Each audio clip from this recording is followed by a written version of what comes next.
So thank you so much for coming out, especially after lunch. We were just informed that this is the graveyard shift, which is perfect, absolutely perfect, because we have two teachers on the call here, and we can talk forever because that's what teachers do. We're really good at that. So, okay, so let's see here. Oh, clicky, maybe. That's a clicky thing. No, clicky thing. Oh, there we go. Okay. It's a clicky thing. Okay. Find out here. Okay. So part of my job as a instructional mentor teacher is to essentially help implement what my company's education department, Lori and Sarah, they kind of want us to help support local schools in what we're doing in the classroom. And so I go on these once-a-month calls, and I go to trainings and everything, and we pretty much talk about the pedagogy or talk about essentially the lesson designs of what we're doing in our classroom. So last summer, I was given this book. This is Question for Formative Feedback by Dr. Jackie Cree-Walsh. She's an education consultant and an author, and spends a lot of time talking about essentially how teachers and students are interacting in the classroom. She proposes that there's something known as a formative feedback loop, and this is getting teachers to be more of a lesson facilitator and not just the lesson doer in a classroom. She's also proposing that there's more agency for students, that students actually need to be part of these conversations for learning to essentially be effective and essentially for it to matter. So she talks about different types of feedback, dialogic feedback, which is the most traditional one that we as people in any form of education are experiencing. And someone tells me this is how it is, cool, awesome, right? Reciprocal feedback, which honestly this conference is kind of about, right, is peer-to-peer feedback review. And then making sure that the feedback is cyclical, making sure that the feedback is processed and ongoing, and that the lessons are adapting based upon that. So I was like, okay, cool, that's awesome, that's wonderful. She also stated that there were 4 different types of student questionings to kind of get students to have more agency in the lesson and kind of show that they're learning here. The most basic one is self-questions. What do I need to be successful in learning this lesson? Think of it as, oh, should I be taking notes? Do I need a pencil? Okay.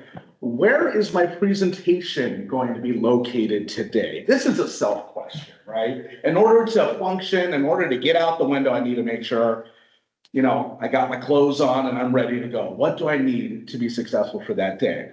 Emerging questions start getting more into those spontaneous moments where we're actually seeing the student begin to be part of the learning environment, being able to actually essentially assume the role of the questionnaire and be more authentic in what's going on. These types of questions are going to be, okay, so how do you want me to do this now, right? Or let me get this straight. If I was thinking about this thing, I don't know what that word means in order to do that first. So can you help me with that word? These are essentially getting students into the lesson, especially if they don't know what's going on or they don't have any background information. Now, as the students begin to develop that content, begin to master that content, we start seeing a shift in those questions, as what Dr. Walsh was stating. Academic questions are identifying areas of confusion or misunderstanding. Now, these are kind of hard to measure for students. It's usually when the teacher is interacting with the student because it's about course correction. Can you summarize the key points of this event? And the student's going to respond back with a yes or a no. And oftentimes, students aren't willing to participate on that on their own because students might be embarrassed or they might not feel confident in the answer. And so this is where the bread and butter of most teachers live, is generating academic questions, making sure that students are going through, then assessing them that they're understanding the information. But Dr. Walsh goes a step further, and she proposes that there's something known as dialogic questions. And this is fun. This is where we want to be. This is where authentic learning and innovation can occur, right? We're looking at going beyond correctness of an answer and explaining why, right? The deeper ideas of critical thinking. You know, think of it as when you're playing your favorite video game or you're playing your favorite tabletop game. This is the meta, right? You're like, okay, what's the synergy between the units and so on, right? And in education, this is something that I try to strive to push in my own classroom and trying to make sure that students have more agency in their lessons. And I thought that was really, really cool. And I thought about this and I was like, well, I could actually quantify tracking students asking these types of questions. And what Dr. Walsh is stating is that she proposes that as a formative classroom is moving and as it is, you know, going through the process, you should see a natural shift from emerging questions to more dialogic questions, especially if the students understand success criteria, they know what the learning objectives are, they have rubrics or so on. So I thought to myself, all right, that's really cool. But wow, how cool would it be if I could actually use this thing that I have to use in my regular job and apply it to tabletop gaming?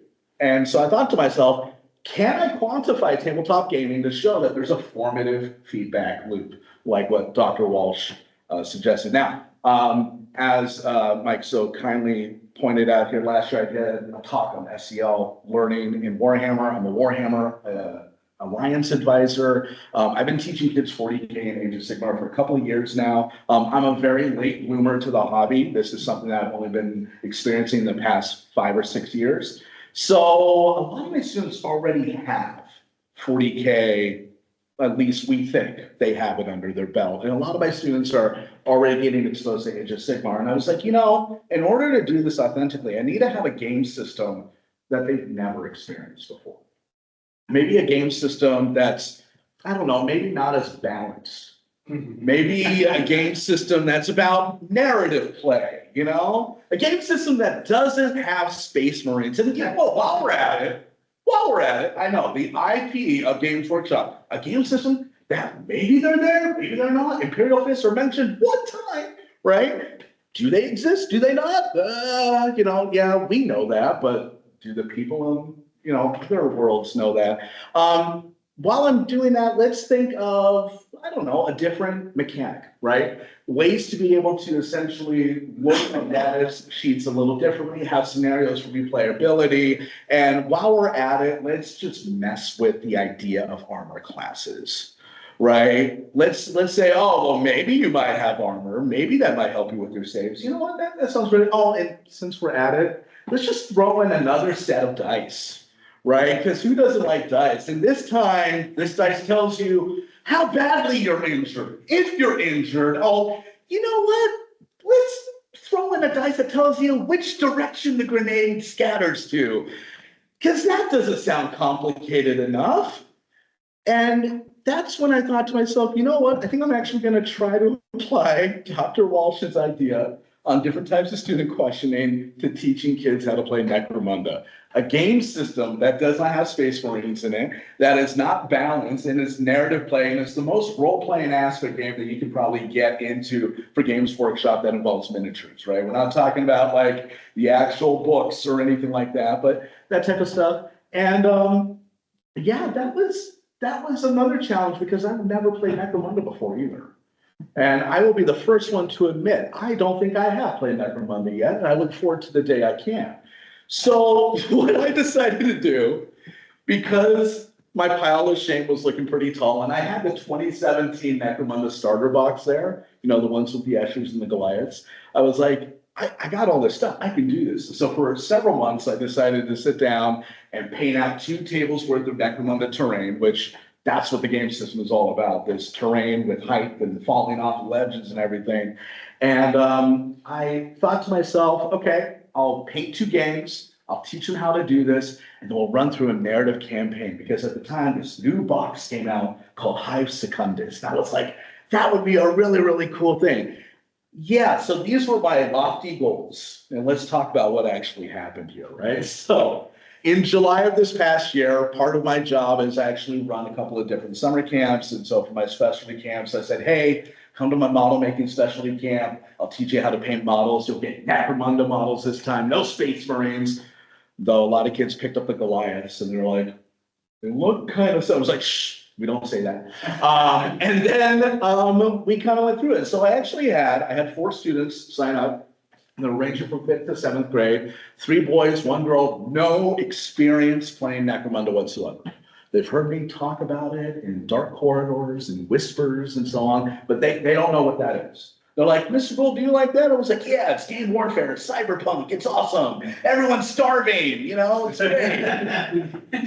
We don't talk about what corpse starch is, just ignore, which is fine, totally fine. And the kids, they went on this journey with me. And so I introduced the mechanics using the 2017 Necromunda starter box. Now, once again, I'm still learning the mechanics. I don't know much about the mechanics. And I did this on purpose because I wanted to make sure I had more of an authentic and organic approach to this. I didn't want to essentially load the dice, as it were, on generating these types of questions, exploring the game system, if I know all where the issues are going to lie. So, as we say, I was doing it live, and that's okay. So I used pre-generated cards, and this also helped me get into my pile of shame and paint up some stuff. So I utilized rules reference handouts from the starter set, as well as some stuff pulled offline. Wellywood's War Gaming's How to Play Necromunda Rookie's Guide was amazing. We all watched that together. Highly recommend it. He does accents. It's really cool because he's like, all right, scum, and I mean, the kids were laughing just outright. They really, really enjoyed it because this automatically set up that there is a specific flavor to Necromunda in comparison with what they were used to in 40K, right? I don't think anyone mentioned the God Emperor once. No, we didn't play any Commodore. We also decided to, based upon our session 0 rules, using the starter box, just to kind of play with the mechanics, right? We started to essentially give them 1,000 credits to set up their own game. And using the pre-gen cards, each card has a different value, and the kids had all 10 models and all 10 cards for each game, and they had to choose which ones they liked. Not with any meta, not with any idea of, oh, I should really take this guy because he has the group activation feature. No, they thought it looked cool, and they thought that they had a really cool looking gun. And so they chose those models. And so, 2 of my kids went with the Escher. They got 7 total gainers with 5 credits left in the stash. And my other group that chose a Goliath, because I really like grenade launchers, decided to go with 6 gainers. Grenade launchers are expensive.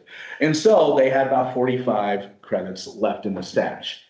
I was going to take on the role of the arbitrator, and I had a counselor in training, which was a former student of mine from the Warhammer Alliance Club and from my model making clubs. His name was Charlie. Thank you so much, Charlie, for doing this. I actually had him enroll as my data collector for this week of sessions that I was planning out. And I had to give him a little training, a little crash course in Dr. Walsh's 4 different types of student questionings. And he used a tally system. We did it on the whiteboard, and I would help prompt him by saying, hey, this sounds like an academic question. I pretty much gave him a hint that if there was a question and I repeated it, he should probably listen and mark it down. And then anytime you heard the books opening, right, you hear a lot of page turning, you should probably be looking, because we're going to have a lot of dialogue going back and forth based on what the books say versus what we're translating it to.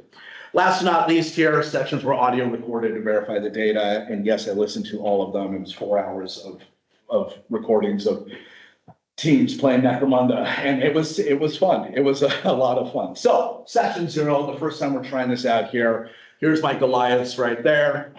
They're not 100% painted, but I got to put my pictures on a big screen somehow. And then here's my Eschers right here. That is the terrain that I actually painted up and put together on my own. That was the first board that they played on. And when they walked in that room and they saw that, immediately we had this huge buy-in with immersion. And it was absolutely wonderful. And I think that's one of the things that I could not help but just have a smile on my face. So how did it go with session 0? Well, session 0, the first time that we're actually looking at the mechanics, we're playing our first game ever. We spent about 60 minutes doing this here. And we had the kids break up into 2 teams. We had Clan Escher, we had Clan Goliath, and they started going through the mechanics. And this is essentially what we came up with. At the end of it, we had 91 questions generated in 60 minutes. which if you think about that, right, that's about 1.5 questions a minute, right?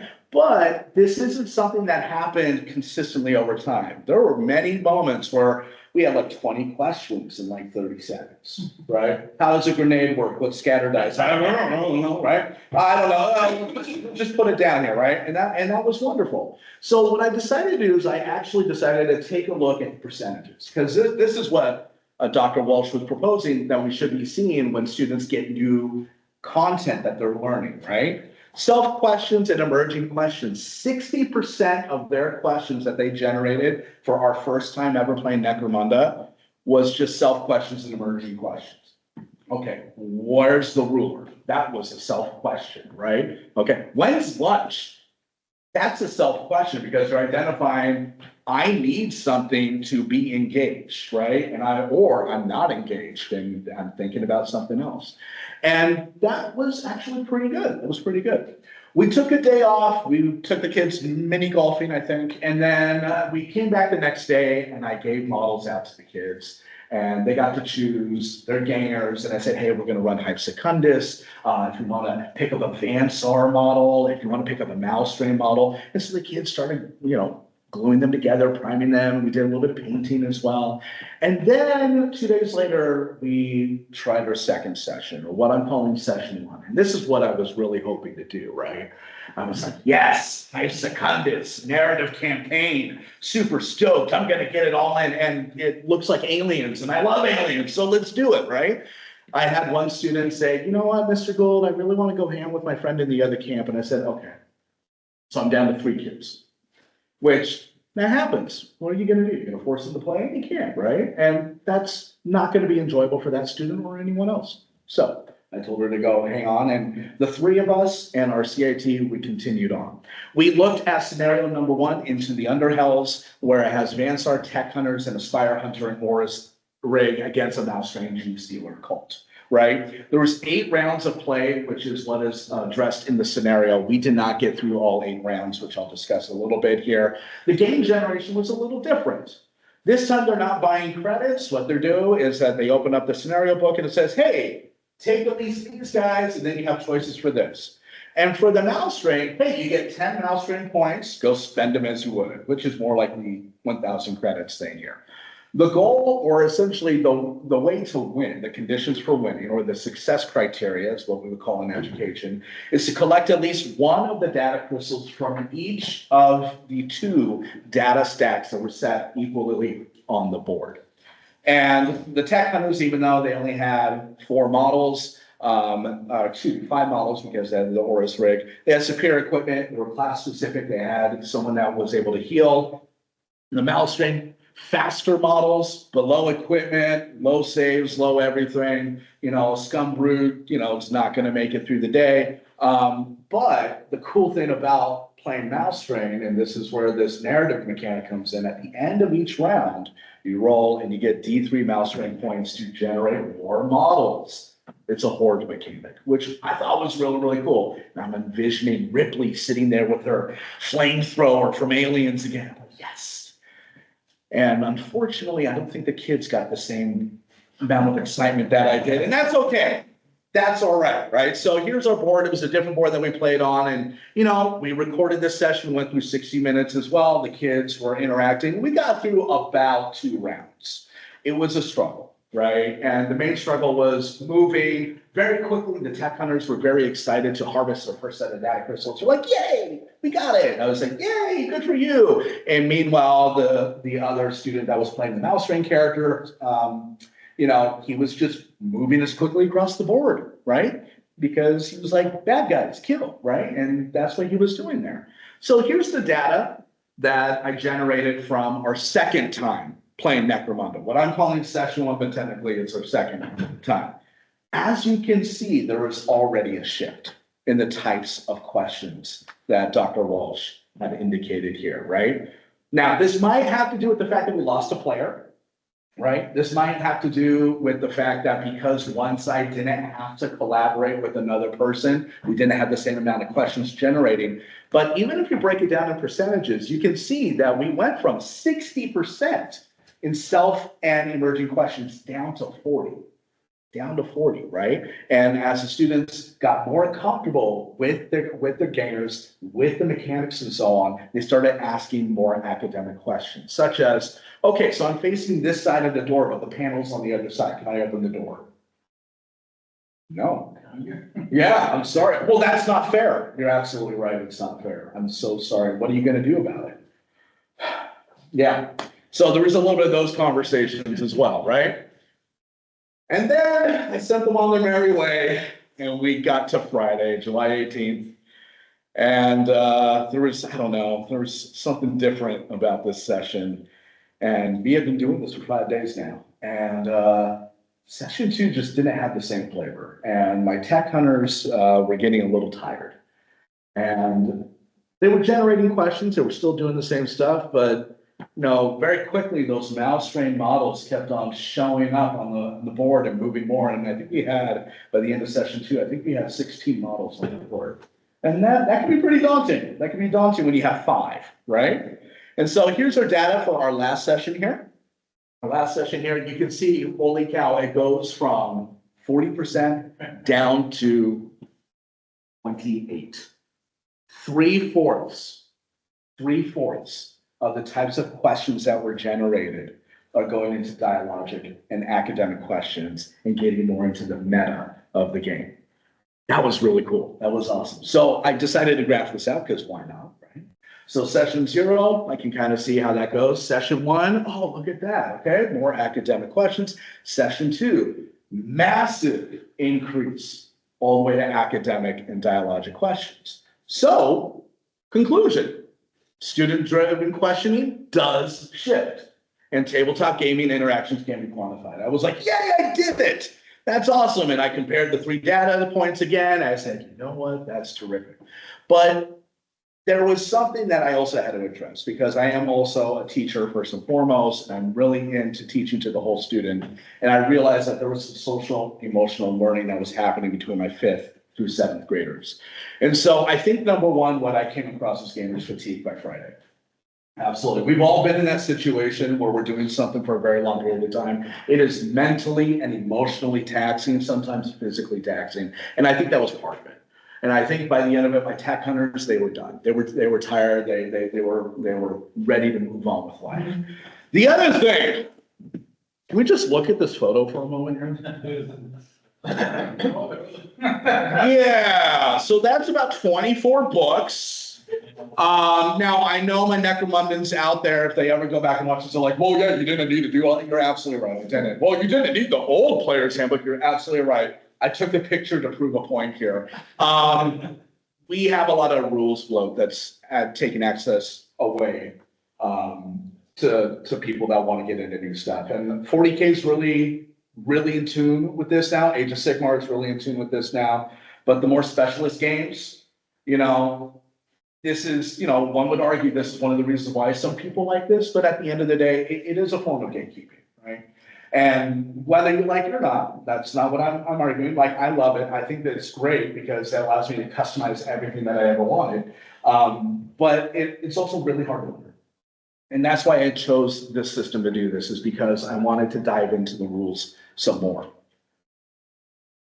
The third thing I was noticing is that when my tech hunters checked out, what they did was the second round, they essentially burned their movement and their actions by just camping out and staying put and waiting for the mouse train to come down.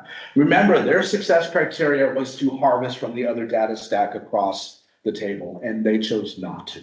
And they said outright, well, we can't open the door because they'll shoot us here. We can't open this door because the panel's not on the other side. We can't do anything. And after much deliberation and conversing with them, I could see the sense of defeat in their eyes, that they were set up, in their opinion, they were set up for failure. Now, of course, I reminded them this is a narrative campaign. This is not a balanced campaign. I also reminded them this is round 2 of 8, right? But at the end of the day, I can see that if someone doesn't want to participate in this anymore, I can't force them to do that. And so, yeah, the lack of motivation of continuing to play is going to make overcoming those obstacles very, very difficult, maybe even hopeless. Now, on the flip side, I had one student that was really into it. Now, this student did not choose to play the mouse train Gene Stealers, this student was like, you know what, you guys choose, I'll take the other game. And by the end of it, this student wanted to stay, and I actually had Charlie, my CIT, play with him for another 40 minutes and do round 3 and 4. And he absolutely loved it. He was picking up the mechanics so quickly. And when I was talking to him and interviewing him afterwards, he said that the shift in mentality and the shift in the atmosphere of the game was vastly, vastly more enjoyable when you had someone that was there that wanted to play. Now, I know we know that, right? We've all experienced that there, but the fact that I can see that, the fact that this has been quantified now for this experience is really, really cool. And he really, really, really enjoyed it. And I actually had this student in my homeroom this year, and I have all those Necromunda books on my bookshelf in my classroom. And I'm like, hey, go take a look. Let's go revisit this. And, he picks up 40K. So someday we'll see. Now, the last thing that I wanted to share with you guys is my last slide for today is, at the end of the day, what are we willing to overcome to essentially have fun with something? What obstacles are we willing to deal with to kind of move forward? There's a phrase that popped into my head just a moment ago, and it's wonderful. And I don't remember where it's from, but it's referring to making lemonade, right? And you got to squeeze that lemon, right? And is the juice worth the squeeze, right? Is the outcome worth the amount of effort you put into that? And for some people, it is, right? And that's the beauty about this hobby, and that's the beauty about playing any type of game system, is you're going to find something that the juice is worth the squeeze. For these students that were my tech hunters, they didn't want to play Necromunda. Absolutely not. They were there for the models, and they loved the models, and they took the models home, and that makes me so happy, right? Because we all get something out of this hobby, right?